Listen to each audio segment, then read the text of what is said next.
Hola, buenas tardes. Siguiendo los temas que hemos ido abordando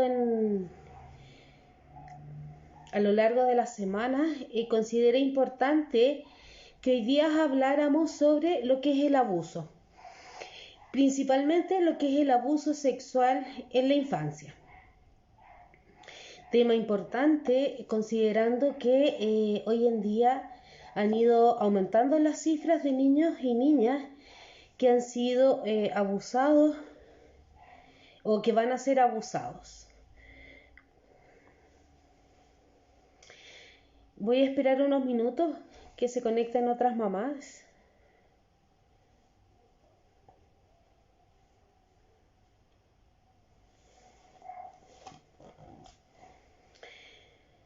Bueno,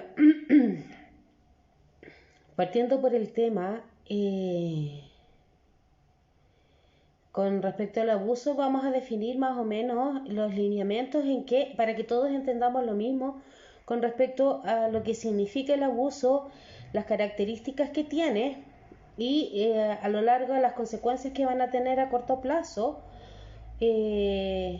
con nuestros niños y niñas.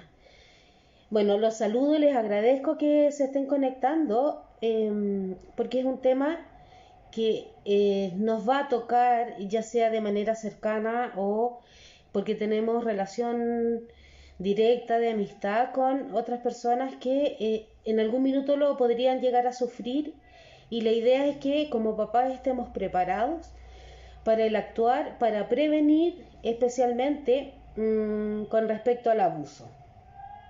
El abuso sexual infantil es una realidad que convive en nuestro diario vivir.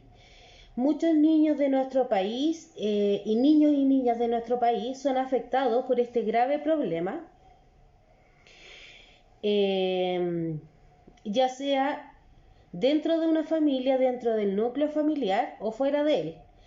Y como sociedad estamos obligados a parar esto, a hacerle frente a esta realidad y especialmente comprometiéndonos a la protección de los derechos de nuestros niños. Y digo nuestro, no solo porque yo pueda o no ser mamá, sino que tenemos que en conjunto velar por la salud de los niños en Chile y obviamente en el mundo, pero frenando lo que nosotros tenemos más a mano. Entonces, para que todos entendamos a qué me refiero con abuso sexual, es que se considera abuso sexual infantil cuando se involucra a un niño en actividades sexuales que no llega a comprender en su totalidad, no estando en condiciones entonces de dar un consentimiento o para lo cual está evolutivamente inmaduro. Quiere decir que no tiene las capacidades desarrolladas ni cognitivas ni emocionales para dar una aceptación a una relación sexual, y tampoco puede dar, por supuesto, el consentimiento, o que está relacionado en actividades sexuales que transgreden las leyes, las normas chilenas. El abuso se manifiesta en actividades entre un niño y un adulto, entre otro niño con nuestro hijo, en el cual ejerce coerciones, ejerce poder, hay un abuso de confianza y porque los niños no son responsables. La prevalencia, y ahí vienen las cifras tremendamente alarmantes, hoy día 1 de cada 6 niños varones va a ser abusado y 1 de cada 4 niñas. Y la preocupación viene porque dada esta pandemia, dada el encierro, las cifras se creen que van a ir en aumento. Entonces, técnicamente, ¿a qué me refiero con un abuso sexual infantil? Es cualquier conducta de tipo sexual que se realice con un niño o una niña, incluyendo lo siguiente: tocaciones de genitales del niño o la niña por parte de un abusador, tocaciones de zonas del cuerpo del niño o de la niña por parte de un abusador, incitación por parte de un abusador de un adulto a la tocación de sus propios genitales, también a una penetración anal o vaginal, bucal, o intento de ella, ya sea con sus propios genitales o por con partes del cuerpo, como los dedos, como objetos, como palos, por parte de un adulto o de alguien que tenga lo menos 5 años de diferencia con el menor. También se refiere a la exposición de material pornográfico a una niña o un niño, como revistas, como películas. También al contacto bucogenital entre esta persona adulta y el niño o la niña. Exhibición de los genitales por parte de este adulto con respecto al menor. La utilización del niño o la niña en la elaboración de material pornográfico, por ejemplo, fotos, películas, videos. Estas situaciones se pueden dar ya sea conjunta, todas a la vez, solo de una, de varias de ellas, y pueden ser efectuadas en un episodio único, en repetidas ocasiones o de una manera crónica, porque perdura en el tiempo. Entonces, tenemos qué tipo de niña o niño puede ser víctima del abuso sexual. Pueden ser víctimas de abuso sexual cualquier niña, cualquier niño. No existe un perfil o una característica específica que determine la ocurrencia del abuso en un tipo de niña o en otro, porque en unos sí y en otros no. El abuso sexual infantil se da en todas las clases sociales, no importa su religión, no importa el nivel sociocultural y puede ser a cualquier edad. No obstante, se han identificado algunas características que constituyen factores de riesgo para que ocurra este delito. Por ejemplo, puede ser atribuido a una falta de educación sexual, que tengan baja autoestima, hay una necesidad de afecto y de atención. El niño o la niña tiene una actitud pacífica, dificultades en el desarrollo asertivo, hay una tendencia a la sumisión, hay baja capacidad en la toma de decisiones, hay aislamiento, puede ser muy tímido, retraído, y el parentesco.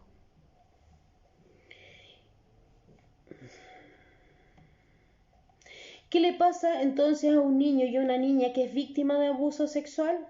Hay múltiples consecuencias que puede llevar de solo el hecho de tener un abuso deshonesto, que serían atribuidos a los intentos de tocaciones, o derechamente a un abuso sexual, y las consecuencias van a variar de un niño a otro. Los más pequeños generalmente no tienen un daño psicológico asociado a temprana edad, pero sí puede tener, si hay una violación, por ejemplo, puede tener desgarro, hay evidencia física. Cuando no hay penetración, es más difícil pesquisar. Los niños, si es por algún pariente, por alguien conocido y que es querido de los niños, no hay un gran daño emocional inmediato, sino que el daño se va a manifestar en etapas más tardías o en la adolescencia. Pero he desarrollado un cuadro que permite graficar lo que podría suceder a corto plazo o en el periodo de la agresión si ésta es recurrente. Las consecuencias emocionales podrían ser sentimientos de tristeza, desamparo, cambios bruscos en el estado de ánimo, mucha irritabilidad, rebeldía, temores diversos, ahí los temores nocturnos, vergüenza, culpa, ansiedad. En las consecuencias cognitivas más mentales está el bajo rendimiento escolar, dificultades de atención, concentración, desmotivación por tareas escolares, desmotivación también en general. En las consecuencias conductuales son conductas más agresivas, enuresis, encopresis, se orinan y se hacen caca. Hay rechazo por las figuras adultas, rechazan los abrazos, retraimiento, hostilidad hacia el agresor, temor al agresor, erotización precoz, las niñas empiezan a usar escote, quieren maquillarse, hay un desarrollo por las apariencias desde lo visual de querer vivir una sexualidad más prematura. Hay masturbación, por ejemplo, compulsiva, podría haber un embarazo precoz y enfermedades de transmisión sexual. Quienes abusan sexualmente de los niños o niñas, no existe un perfil específico de abusador. Sin embargo, mayoritariamente los niños y niñas que son víctimas de abuso sexual es por parte de personas del entorno. La mayoría de nosotros no prepara a nuestros hijos para que se cuide de la gente que vive o que viene a nuestro hogar. Vemos como que los abusadores fueran personas ajenas a nosotros, como un extraño. Por lo tanto, les enseñamos a tener cuidado y resguardo solo de la gente que no tiene mucho contacto o relación directa con nuestra familia. Sin embargo, la tasa de las estadísticas de abuso indican que mayoritariamente los abusadores es algún integrante de la familia, padrastro, padre, hermanos, tíos, abuelos. Entonces, generalmente el abusador posee alguna relación que tiene una autoridad con los niños o niñas, existiendo el respeto, confianza y cercanía. En general es el padre quien ejerce bien su rol, es cariñoso, atento, tiende a decir que, como les planteé, que generalmente es el padre o una figura paterna la que tiene una alta incidencia hoy día, o se ha descubierto que son los abusadores. Ellos son muy buenos padres, se preocupan de su hijo, tienden a decirle que es regalón, le hace muchos regalos, es atento, es cariñoso, es preocupado, pero la fijación de su deseo está trastocada. Entonces, van a cuidar mucho la relación que tiene con el menor, con su hijo o hija, pensando en que es alguien que yo puedo abusar teniendo dentro de la casa. Por lo tanto, cuida mucho y se protege mucho esa relación. Y así tiene fácil acceso a este niño en el que se ha fijado como objeto de deseo y satisface su apetito sexual. ¿Cuáles son las creencias que como personas tenemos con respecto al abuso sexual infantil? En la sociedad existe una serie de mitos que contribuyen a la invisibilización sobre el abuso sexual infantil, propiciando que éste siga apareciendo y se mantenga. Entonces, algunos de ellos son, por ejemplo, que el abuso sexual solo ocurre cuando existe violación o penetración por parte del abusador. Esto es falso. El término abuso sexual, como ya les indiqué, implica una serie de conductas de tipo sexual que se realizan con los niños y dentro de las cuales se encuentra la violación, existiendo una serie de otras formas de abuso, todas ellas siguen considerándose abuso sexual, tocaciones, exposición a pornografía. Otro de los mitos es que el abuso sexual es poco frecuente o que no existe. El abuso sexual infantil constituye una forma de maltrato infantil altamente frecuente en esta sociedad. No obstante, el mismo temor de los niños y niñas de ser víctimas y temor a revelar su situación, tienen aprensiones de que los padres o cuidadores, al sospechar de esta situación, crean que ellos fueron los que de algún modo propiciaron esta relación, los incentivaron o sedujeron, porque los adultos se empiezan a excusar con esas palabras. Entonces hace que los niños no quieran develar lo que están viviendo. Entonces se sospecha de una gran cifra negra con respecto a los casos de abuso sexual que no están siendo detectados. Otro de los mitos es que los agresores sexuales son enfermos mentales. La presunción que existe de cada agresor sexual no es que exista una patología psiquiátrica que se aplique a esta conducta abusiva, porque eso indicaría decir que es un error. Esto no es un error. La mayoría de los abusadores presenta algún tipo de trastorno psicológico que está a la base. Realiza los abusos con conciencia. Ellos son conscientes de lo que están haciendo. No hay una enajenación mental, por eso no están locos. Entonces lo que se evidencia es una adaptación normal en los ámbitos de su vida. Pero el detalle está en que ellos se sienten atraídos sexualmente por los niños. Entonces van a buscar relacionarse con mujeres que tienen acceso a niños, porque así no andan buscando, así no se exponen, y tienden a empezar a dividir a la familia. No, que el niño exagera porque empiezan a rechazar a este adulto y ellos empiezan a justificar con que el niño está celoso, el niño está enojado. Entonces son las mamás las que deben estar en alerta. Hay poca evidencia, pero se han dado algunos casos donde la abusadora es la mamá. Es raro, pero también se ha dado. Otro de los mitos es que los abusos sexuales son fáciles de detectar. Es decir, si no tiene incontinencia urinaria o no se hace caca, entonces no es abuso. No todos los niños cursan con una secuencia que pueda ser como norma general para todos.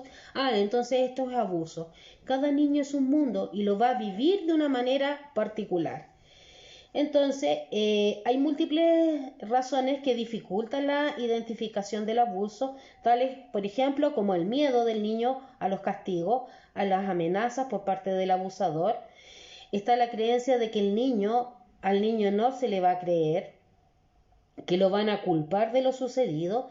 Tal vez lo más importante es que como adultos no estemos preparados para hacerle frente a esta realidad, resultándonos más simple pensar que esto no existió, que vemos lo que vemos y no lo que el otro me está mostrando, que me imaginé esto, que puede haber una exageración, que puede haber una explicación, que es un error, que está mal sospechar de un otro, o que simplemente el niño está exagerando y que no fue la intención de este adulto de sobrepasarse. Otro de los mitos es que los niños mienten cuando señalan que están siendo víctimas de abuso. La conducta más natural de los niños es a decir la verdad cuando algo los afecta o le está haciendo daño. La mentira, si bien se puede dar en algunos casos o en situaciones muy particulares del niño, esto no corresponde a fantasía. Los niños no se van a imaginar porque cognitivamente no están capacitados para entender lo que está sucediendo. Entonces empiezan a otorgar detalles que es raro que ellos tengan conocimiento como para haber inventado una situación como esta. Otro de los mitos es que el abuso sexual ocurre solo cuando hay pobreza. El abuso sexual ocurre en todas las clases sociales, en todos los estratos socioculturales. Lo que sucede es que en las clases con recursos económicos más precarios, se tiende a ocultar más la situación, produciéndose menos denuncias o instancias públicas y privadas, porque hay un estigma.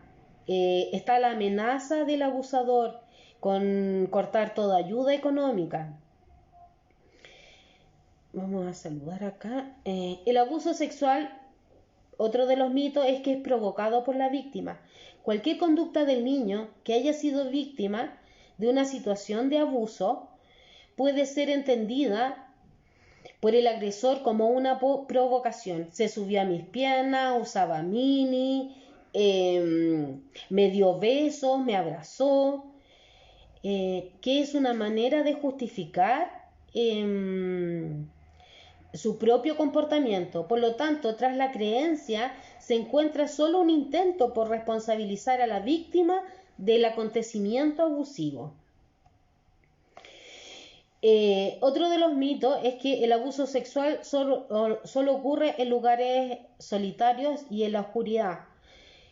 Quiero que entiendan que la mayor parte de los abusos sexuales, cuyas víctimas son niños, son cometidas por personas muy conocidas por el menor y generalmente ocurre en espacios familiares, dentro de un entorno familiar de contención, y es a cualquier hora del día.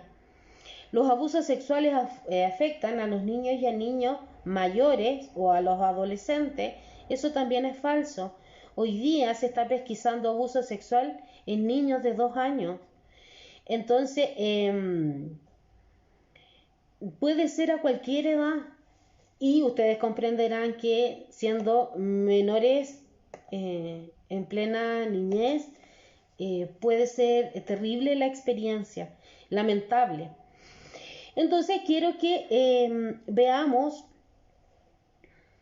las fases del abuso sexual, porque tiene ciertos hitos, tiene cierta secuencia. Primero viene la fase de la seducción. El futuro abusador o el abusador manipula la dependencia y la confianza de los niños, prepara el lugar y el momento del abuso. Es en esta etapa donde se incita a que el niño participe o el adolescente, y le empiezo a dar regalos, le prometo juegos. Entonces, en esta fase de seducción no solo lo empiezo a seducir con los regalos, con cosas materiales, sino que a la vez se da con que se empieza a sacar la polera. Entonces el niño empieza a normalizar que está bien que ande sin polera. De sacarse la polera pasa a andar en ropa interior, entonces también lo empieza a normalizar. Luego, que pase al desnudo es una etapa o un tiempo muy corto. Después viene la segunda fase, que es de la fase de interacción sexual abusiva, que es un proceso gradual, progresivo, que puede incluir comportamientos más exhibicionistas.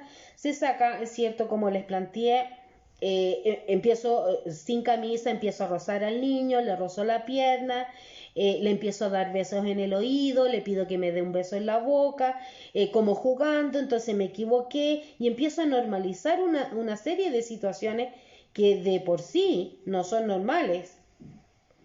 Entonces empiezan todas estas caricias malintencionadas, el roce, puede llegar incluso a masturbarse, empieza a tocar los genitales, especialmente si están en el baño, y es a partir de esta situación que ya se habla de un abuso sexual claro. Después viene la fase se instaura el secreto. El abusador, generalmente por medio de amenazas, porque desde la etapa anterior, donde está esta fase de interacción abusiva, de las caricias, de los besos, de los abrazos, ya puede entonces empezar a introducirle objetos, a introducir los dedos, o directamente comenzar un coito. Está la violación o una pseudo relación sexual con consentimiento. Hasta la adolescencia o los niños menores de 18 años que tienen una relación, aunque sea sexual y con consentimiento, con alguien que es mayor a 3 años, es abuso. La ley estipula que una menor o un menor de 18 años que tiene una relación sexual con alguien que es 3 años mayor es abuso sexual, pese a dar el consentimiento. Entonces, vuelvo a retomar que una vez que se inicia esta relación sexual, o este abuso, o esta violación, y abuso sexual, se instaura el secreto. Empieza con las amenazas, impone el silencio, por lo tanto al niño no le queda más que adaptarse a esta situación. Amenaza con que la mamá no va a tener plata, la mamá lo va a mandar a la cárcel, que esto se lo provocó, que no te van a creer.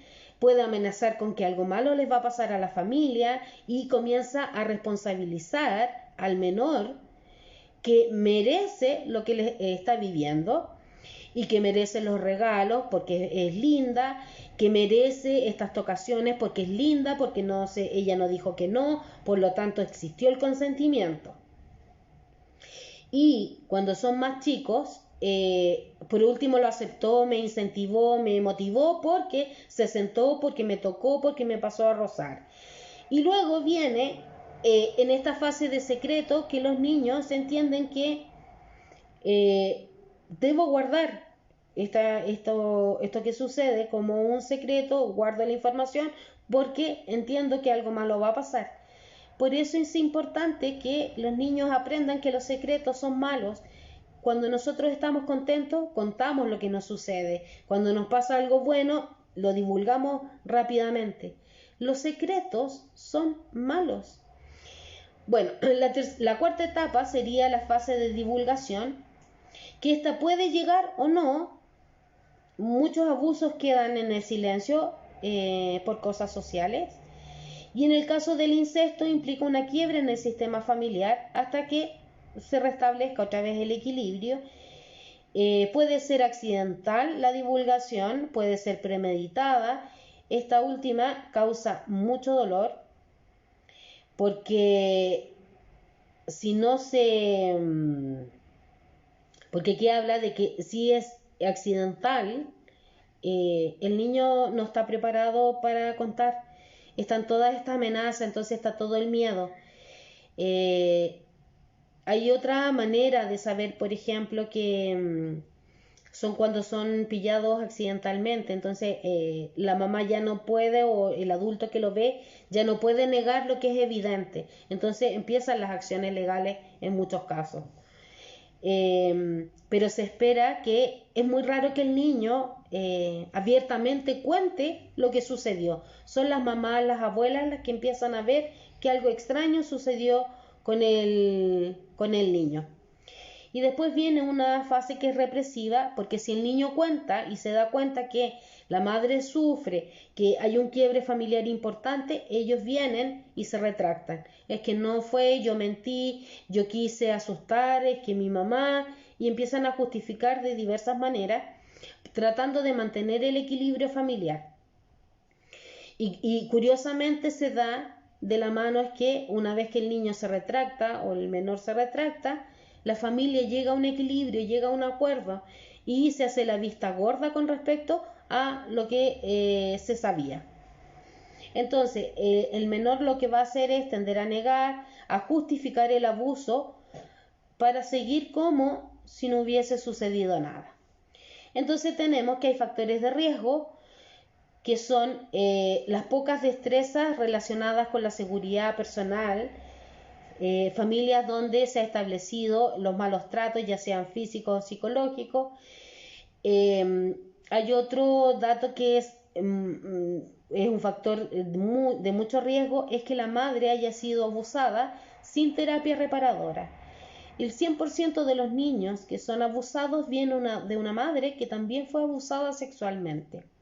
Sin embargo, si esa madre hubiese tenido terapia, lo más probable es que su hijo no va a ser abusado. El hacinamiento es otra de los factores de riesgo. El tener una vida familiar temprana, caótica y disfuncional, que exista, que se sufra de negligencia en los cuidados, escasa supervisión de las figuras parentales, estas familias que le encargan al vecino, al amigo, al caballero de la esquina, a los niños. Hay modelos parentales que son muy próximos, como mis hermanos, mis tíos, mis abuelos, que han desarrollado problemas emocionales con necesidades de afecto y de contención. Por lo tanto, ese patrón se va a ir repitiendo. Los factores protectores de la familia frente al abuso sexual son el que como padres, madres, tíos, abuelos, tengamos claro lo que son los derechos y las obligaciones. Hay que mantener los límites adecuados con respecto a la relación de pares, adultos, en particular cuando suponen presión, engaño, violencia. Hay que reconocer, que los niños aprendan a reconocer partes de su cuerpo, identificar las partes más íntimas que son las genitales, las que no se exponen, reconocer los distintos tipos de caricias que se deben dar en el cuerpo, que están permitidos, y en el lugar en que se dan. Hablar de los sentimientos que provocan, por ejemplo, nos puede dar vergüenza, nos puede dar alegría, satisfacción, y que hay que diferenciar esta información de la que se debe guardar, de la que no se debe guardar, porque los secretos no deben ocultarse. En relación a la sexualidad, los padres debiesen considerar que brindar a sus hijos información adecuada sobre el cuerpo, los riesgos, la sexualidad, especialmente si tienen hijos más grandes.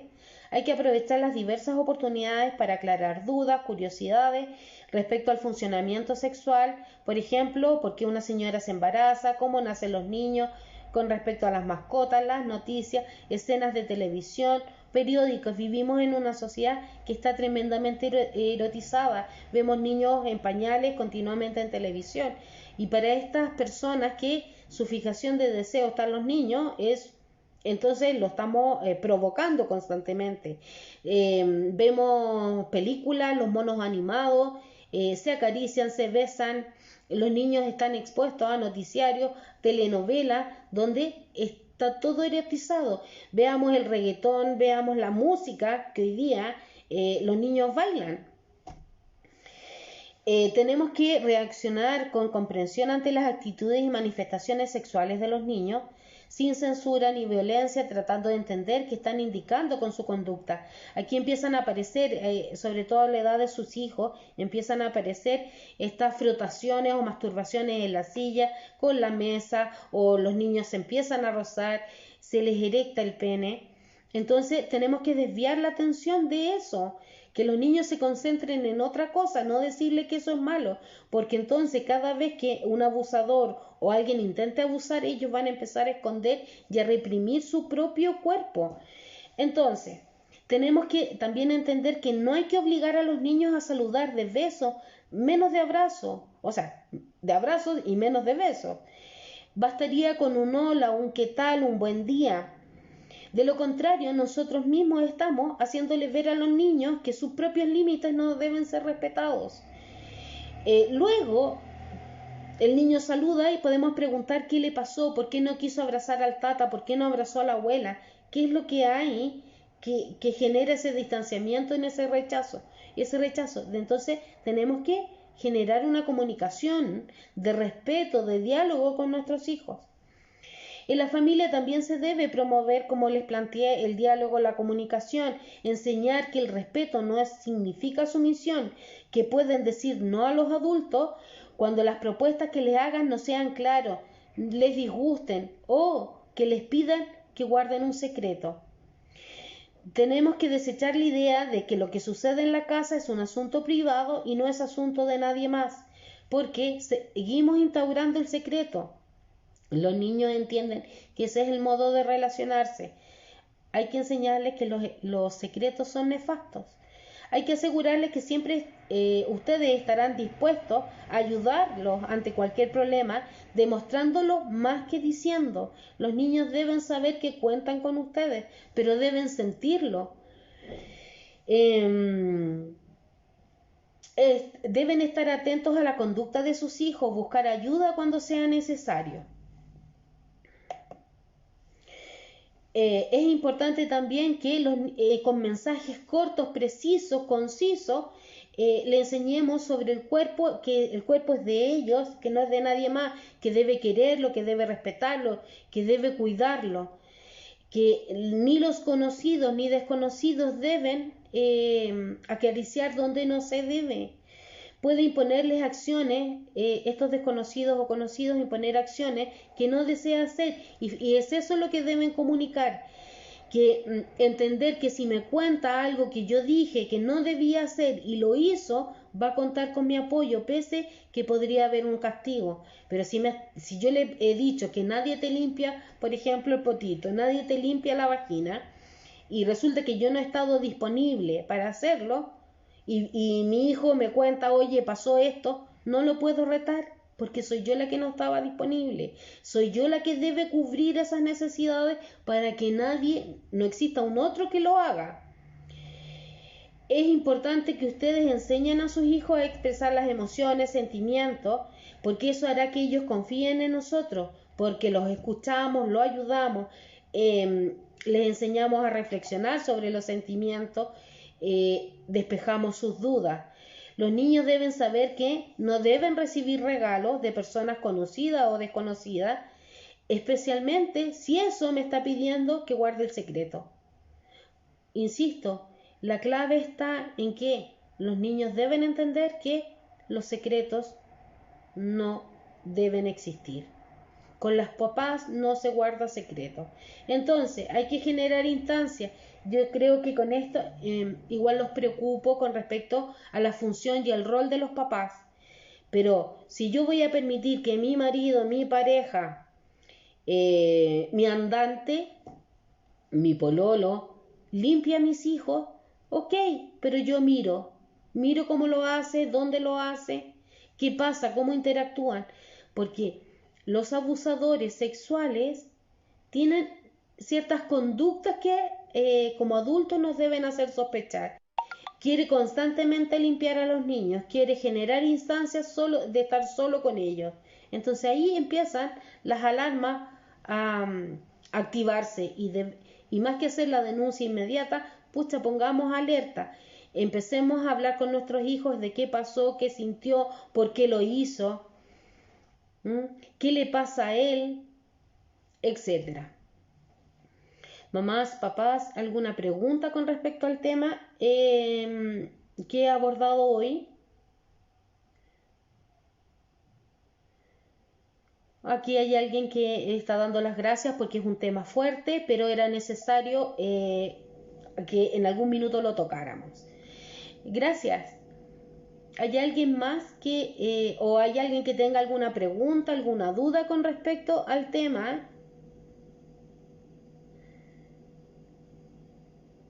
Estoy revisando.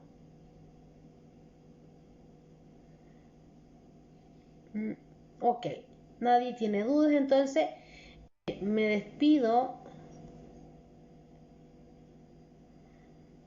Me despido hasta la próxima semana.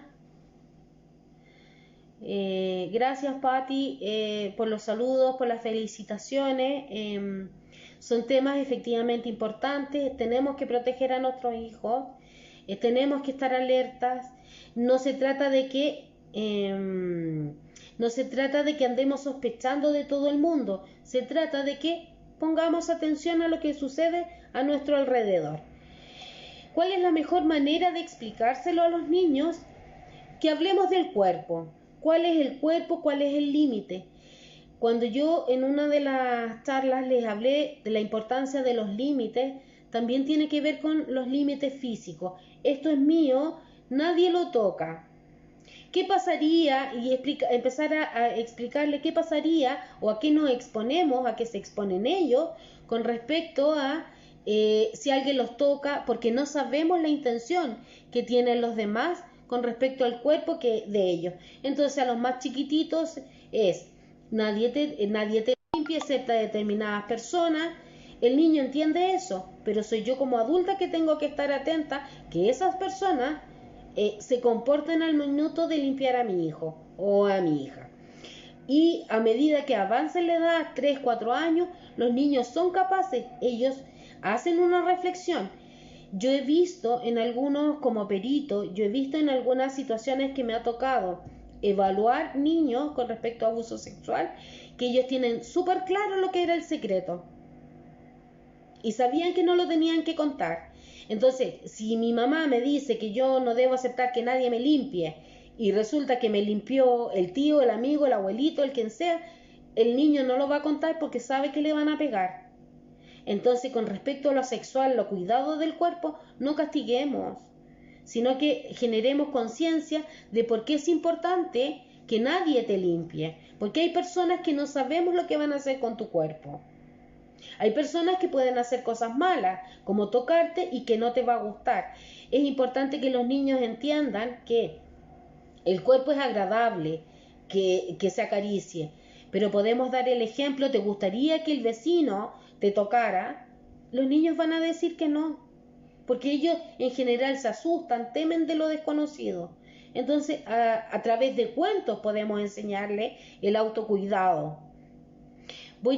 Para la próxima, o les podría mandar con las tías algunos cuentos que abordan el tema del abuso para niños pequeños, cosa de que ustedes tengan una herramienta extra para contar sobre el cuidado del cuerpo.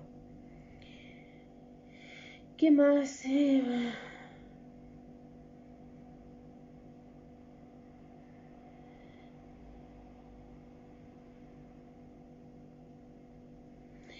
Bueno, ok, aquí me están agradeciendo la idea de mandar un cuento. Se los voy a mandar por último el link donde están, porque no sé si los tengo en PDF, por lo menos no todos. Entonces voy a mandarles, aunque sea el link a través de los profesores, de las profesoras, para que ustedes tengan acceso a ese material. Entonces me despido, que tengan una buena semana. Besitos para sus hijos, que estén bien.